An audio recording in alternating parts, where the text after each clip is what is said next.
Friends, ఈరోజు మనం PM Matsya Sampada Yojana scheme మొదలు పెట్టాక అక్వా రంగంలో మన దేశం సాధించిన విజయాల గురించి తెలుసుకుందాం.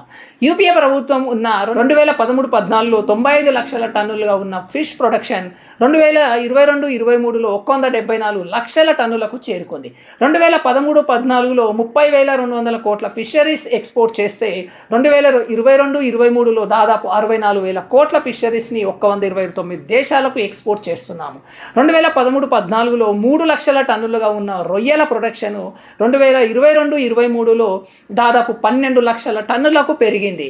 2013-14లో రొయ్యల ఎక్స్పోర్ట్ ద్వారా 13,000 కోట్ల ఆదాయం వస్తే 2022-23లో 43,000 కోట్లకు పైగా ఆదాయం వచ్చింది. ఈరోజు ప్రపంచంలో అతి ఎక్కువగా మత్స్య సంపదని ప్రొడ్యూస్ చేస్తున్న దేశాల్లో భారత్ ఒకటిగా ఉంది. ఈ స్కీమ్ కోసం అక్వా రైతులు ఎలా అప్లై చేసుకోవాలో తెలుసుకోవడానికి డిస్క్రిప్షన్లో ఇచ్చిన లింక్ని క్లిక్ చేయండి. Thank you. జై హింద్.